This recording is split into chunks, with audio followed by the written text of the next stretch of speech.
Ce n'est ni par la puissance, ni par la force, mais par mon esprit, dit l'Éternel des armées. Zacharie, chapitre 4, verset 6. Écoute cette parole avec ton cœur, car elle n'est pas simplement un verset biblique. C'est une clé spirituelle, une révélation, une promesse. Et si tu l'entends aujourd'hui, ce n'est pas un hasard. Dieu t'invite à comprendre quelque chose d'essentiel. Tu n'as pas besoin de forcer ce qui est déjà dans ses plans. Il n'a pas besoin que tu pousses les portes. Il n'a pas besoin que tu te battes pour être vu, entendu ou reconnu. Ce qu'il a promis s'accomplira au moment parfait. Étape et commence là où tu cesses de forcer. Mais laisse-moi te poser une question directe. Combien de fois as-tu essayé de précipiter les choses? Par peur que Dieu ait oublié ce qu'il t'a dit? Combien de portes as-tu frappé avec insistance? Alors que Dieu te disait simplement, « Attends, sois tranquille, laisse-moi faire ?» Nous vivons dans un monde qui glorifie l'agitation, qui mesure la valeur par les résultats visibles, et la réussite par la vitesse. On t'a appris que si tu ne forces pas, tu rates ta chance. Mais le royaume de Dieu fonctionne différemment. Le royaume de Dieu fonctionne par la foi, par l'obéissance, par la soumission et par la confiance totale. Il ne fonctionne pas par la panique, par la peur ou par la manipulation. Ce que Dieu veut faire dans ta vie n'a pas besoin de ton stress. Il a seulement besoin de ton abandon. Cette méditation n'est pas une simple réflexion. C'est une invitation à lâcher prise, à entrer dans une nouvelle dimension de foi. Une foi mature, enracinée, qui repose non pas sur l'urgence humaine, mais sur la souveraineté divine. Nous allons explorer ensemble une vérité que beaucoup négligent. La puissance de ne pas forcer. La puissance spirituelle de se retirer pour laisser Dieu agir. Parce que parfois, la foi la plus forte, c'est celle qui choisit de s'arrêter. De ne plus courir après ce qui nous fuit. De ne plus supplier ce qui ne vient pas de Dieu. La foi qui déclare, « Si c'est pour moi, Dieu me le donnera. S'il l'a promis, il l'accomplira. Et je n'ai pas besoin de me battre pour une chose que Dieu a déjà scellée. » Dans un instant, nous allons plonger dans les Écritures pour découvrir les fondements bibliques de cette vérité. Nous allons explorer des histoires puissantes, comme celle de David, qui n'a pas forcé pour devenir roi, celle de Joseph, qui a patienté sans manipuler, celle d'Abraham, qui a appris parfois douloureusement à attendre la promesse. Et nous allons comprendre pourquoi. Forcer une chose avant le temps de Dieu peut détruire ce que Dieu voulait construire en paix. Regarde Abraham. Dieu lui promet une descendance aussi nombreuse que les étoiles. Mais les années passent et rien ne vient. Sa femme Sarah, stérile et vieillissante, lui propose alors une solution humaine. Aller vers sa servante Agar. De cette union naîtra Ismaël, fruit d'un plan précipité, d'un acte charnel, d'une tentative d'aider Dieu à accomplir ce qu'il avait promis. Mais Dieu n'avait jamais approuvé ce détour. Et les conséquences furent profondes, douloureuses, et marquèrent l'histoire de générations entières. Car ce que l'on force dans la chair ne peut produire que du conflit. Ce qui n'est pas né dans le plan de Dieu finit toujours par peser sur nos épaules. Ismaël n'était pas la promesse. Il était l'impatience. Pourtant, Dieu n'a pas rejeté Abraham. Il a simplement attendu que les circonstances soient humainement impossibles pour manifester sa puissance divine. Sarah a conçu Isaac alors que tout semblait perdu. Pourquoi? Parce que Dieu voulait montrer qu'il n'a besoin ni de notre force, ni de nos raccourcis, ni de nos compromis. Il agit quand sa parole est mûre. Il accomplit quand notre foi est prête à recevoir. Et parfois, ce qu'il attend, ce n'est pas que tu bouges plus, mais que tu t'arrêtes. L'histoire de David confirme cela. Ou un roi, alors qu'il était encore adolescent, il ne prend pas le trône tout de suite.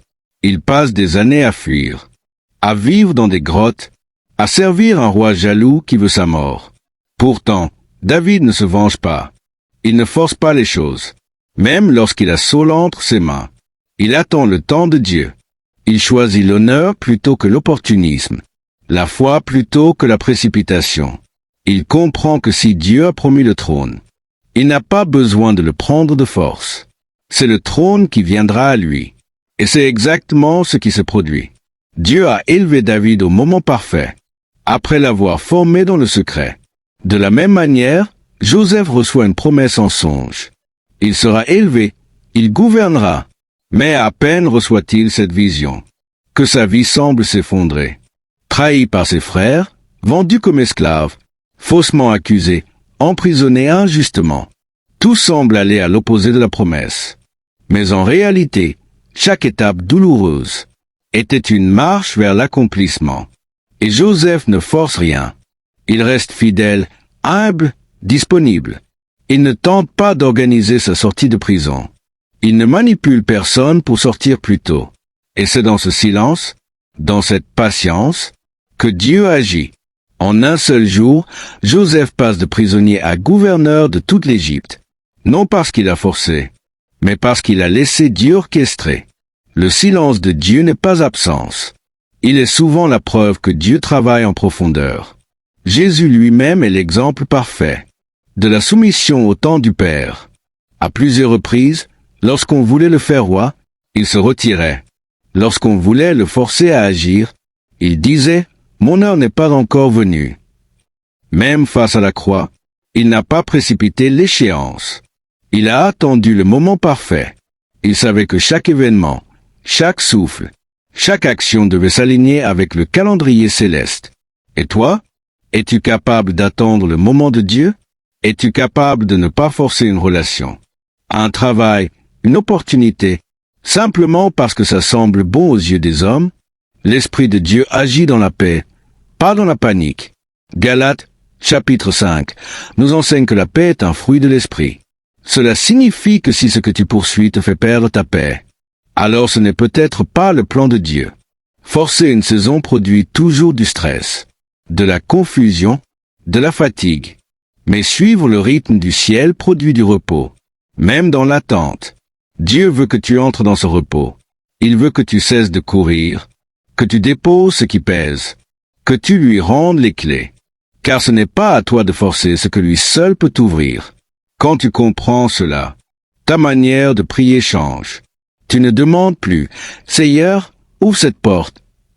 Mais tu dis « Seigneur, ferme tout ce qui ne vient pas de toi. Je te fais confiance. Si c'est pour moi, tu me le donneras. Si ce n'est pas pour moi, je n'en veux pas. » Ce genre de prière attire le ciel. Ce genre de cœur attire la faveur divine. Alors aujourd'hui, je te le dis avec amour, avec foi, avec conviction. Tu n'as plus besoin de forcer. Tu n'as plus besoin de supplier pour ce que Dieu a déjà prévu. Tu n'as plus besoin de manipuler les gens, les circonstances ou les opportunités. Ce que Dieu a écrit pour toi, aucun homme ne peut l'effacer. Ce qu'il a promis, il l'accomplira. Il ne t'a pas amené jusqu'ici pour t'abandonner. Il ne t'a pas mis en chemin pour te laisser échouer. Il est fidèle, il est bon, il est capable. Et quand son moment viendra, tu n'auras même pas besoin de te battre. Tout s'alignera avec une paix surnaturelle. Tu sauras que c'est lui. Tu verras sa main. Et tu diras, si j'avais forcé, j'aurais tout gâché. Mais parce que j'ai attendu, j'ai tout reçu. Car le plus grand miracle, ce n'est pas d'obtenir vite, c'est d'obtenir au moment parfait. Et ce moment arrive. Ne force rien. Dieu n'a pas fini. Prions ensemble. Astérisque Seigneur, je viens devant toi. Le cœur ouvert, les mains vides. Je dépose mes fardeaux, mes stratégies, mes impatiences. Pardonne-moi d'avoir voulu prendre ta place. Pardonne-moi d'avoir couru là où tu me disais d'attendre. Aujourd'hui, je choisis ton rythme. Je choisis ta paix. Je retire mes mains de ma vie. Et je te laisse gouverner. Je déclare, je ne forcerai plus rien. Je ne supplierai plus pour ce qui ne vient pas de toi. Je ne m'épuiserai plus à ouvrir des portes que tu gardes fermées. J'attends dans la foi. J'espère dans la joie. Je me repose dans ton amour. Car tu es un Dieu fidèle. Ce que tu as promis, tu l'accompliras. Amen. Si cette prière a touché ton cœur, écris en commentaire. Je laisse Dieu ouvrir les portes à sa manière. Et souviens-toi, ce que Dieu prépare pour toi est bien plus grand que tout ce que tu aurais pu construire par tes propres forces. Ne force rien. Il est en chemin. Que la paix de Dieu, qui surpasse toute intelligence, garde ton cœur et tes pensées en Jésus-Christ. Servons l'Éternel.